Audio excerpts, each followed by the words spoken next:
Okay, so there's this dualism between concepts that we can express and the sort of reality actually underpinning them. And say you had I don't know, imagine a bridge, right? And there's these trusses that go under it like this, right? And then so imagine this sort of harmonic relation with it, right? And so you have one truss that goes halfway, then one a third of the way, one a fourth of the way, one a fifth of the way.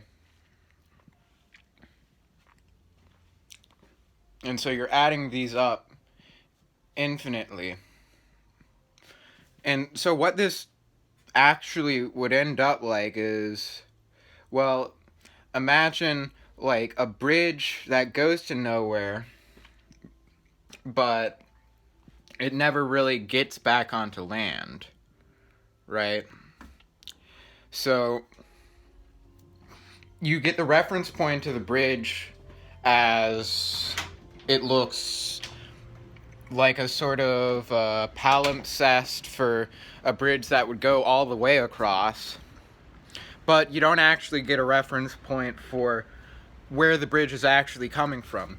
You just get the idea of it going somewhere but not reaching there, of it existing as this ultimate salient out into this space. And the reason that the half, third, fourth of the way trusses works is because, well, when we get to the harmonic sequence, right, it kind of adds up infinitely. So 1 plus 1/2 plus 1/3 plus 1/4 plus 1/5, that sum called the harmonic series diverges to infinity, right?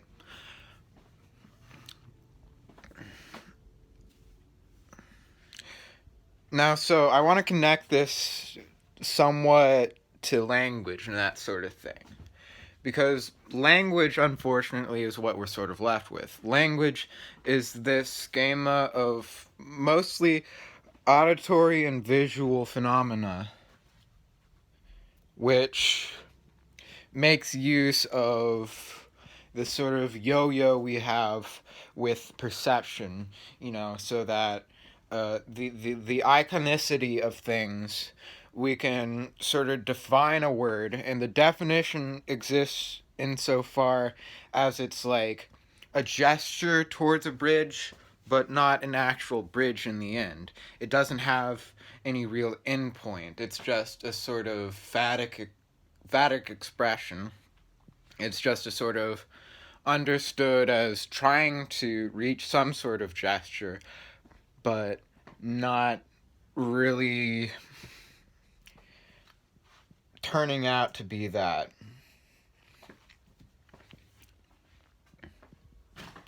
Now, I think this works because the way the human processing system works is we accept the fact that some things are too complex to really be expressed straightforwardly, so we use auxiliary verbs.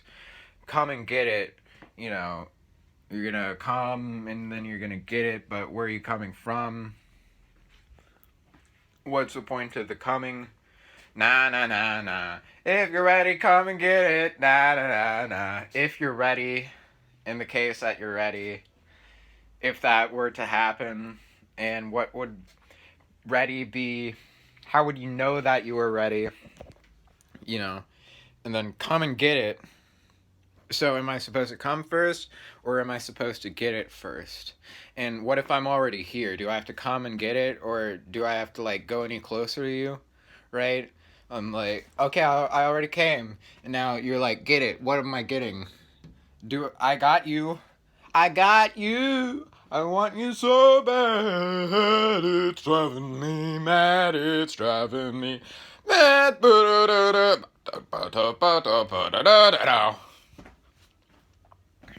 Get what? I get it. I get it. You're not actually trying to really express anything. And so that's through my travels through the internet space with my big brain, with the big brain cells. I've found that most sort of expressions are in this sort of valence. And this is why, it can be easy to call something pretentious because, even if it's not pretentious, even if it has real underpinnings, where is it really coming from? We know that it's an expression, we know that it's an object, but where is the source? Where is the target? And so there we get to this, bridge, no source, no target, just a bridge. And I guess you could express that more easily than the trusses. You could express it as a bridge from, nowhere. Like, the place that the bridge travels to is just the end of the bridge. And then there's just an infinite ray suggesting uh, dry land, right? And you're going to be like, whoa, dry land. I really like dry land. But ultimately this is just an expression of the human attempt to tell a story. If you have any story like a revenge story or something like that, then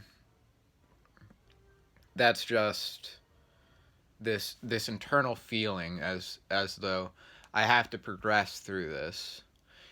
All of that, if you're actually self-conscious about it, then you might be like, what's even the point? What am I trying for? Is this really my identity?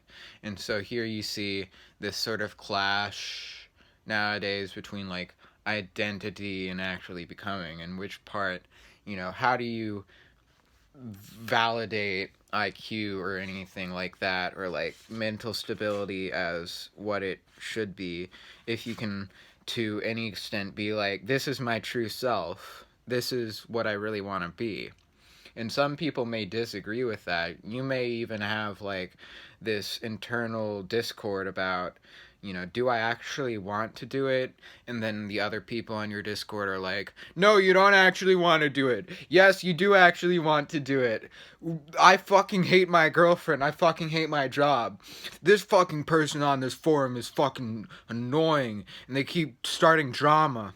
Now, you see there, I used Discord as an adjective. Then I suddenly used it as a noun to, refer to Discord, where it's like a IRC. Uh, I don't know what IRC stands for. You can look it up. Where you like say, "Hey, how are you doing?" And people are like, "I'm doing fine. How are you doing?" And you're like, "I'm doing fine." Subtext: I'm not doing fine because I'm chatting on a forum, and chatting on forums is for fucking losers. Belch. I just ate grilled cheese and some tuna salad, so I smell sebaceous at best. So that, I guess, is my core interest in linguistics. Now, I was gonna title this video something like the you just don't get it, but and you just don't get it. The corelessness or whatever of statements. I don't know what I was gonna title this video. Maybe just why I'm interested in linguistics, or we're on a road to nowhere. Da, da, da, da. Something like that. Or the propinquity, whatever propinquity means, of human suffering. Or no, I was gonna title it, I remember now, I'm becoming a Buddhist. How am I putting myself across? Because I seem really aloof. I seem like I'm like literally talking to myself, but like I think I'm making a YouTube video, but I'm actually just talking to myself, which is awkward because then that puts you in this space where you're like, oh, Jenna Marbles. You know, this kind of vlogger who's not actually looking at the camera. You have to look at the camera to be able to be a part of the video. You have to look at the camera. Hey, guys. Sorry I haven't made a video in a while. So, yeah, language is just interesting for that reason, because you might say math and science and theories about like the parallel universe, do we live in a fucking simulation, blah, blah, blah, blah, blah, immortality, God, but that's all just language, you know, until we got those ideas. You can say yes or no to this question. Until we got those ideas, did we really understand what it meant for like this or that to be anyway? You know, is there in an animal that can't speak this sort of infinite well of consciousness that he can delve into like existential despair and counterfactuals as to like, oh, it would have been so much better if my life had gone this way and not that way?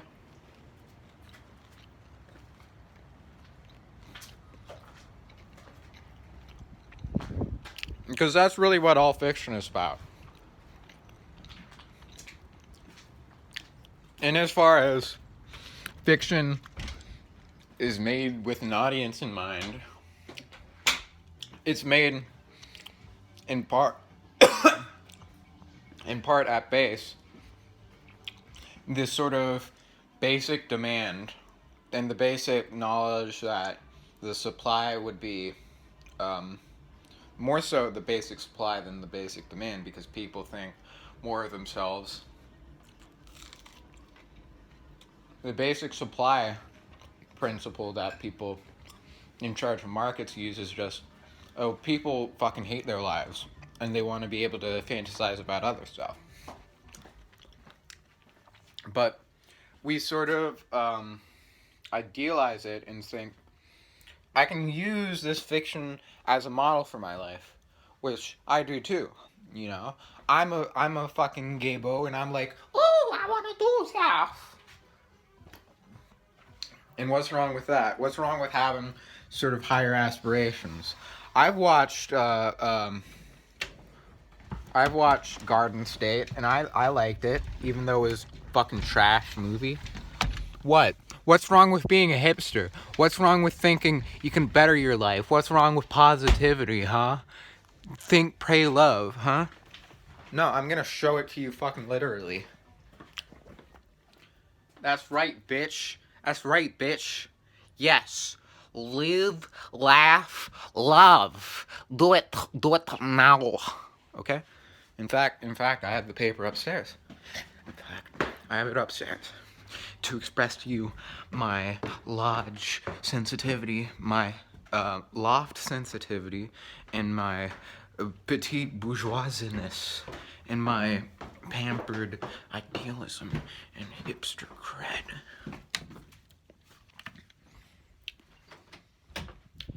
Let's see. Yes.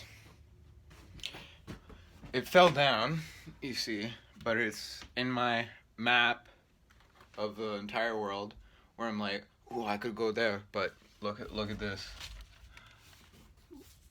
Live, love, laugh.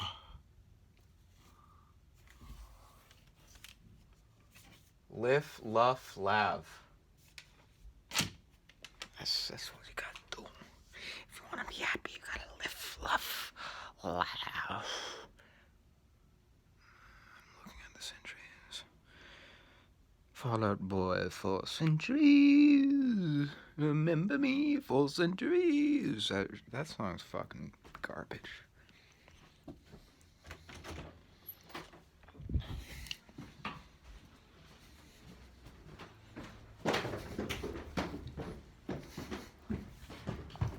So yeah, in terms of stuff, actual inventions like hammer, kill somebody, or like put a nail in, right? our sort of technology is just fucking materials. Like, for the koi and the san, that would be like stones in Africa, in like Southwest Africa, where they're like, let's fucking glam this shit up. Pimp my stone, yo. Pimp my stone. Pimp is the greatest word ever. Pimp my idea. Pimp anything. Because at some point, something's being pimped. Ooh, ooh, ooh, ooh, ooh. Social commentary.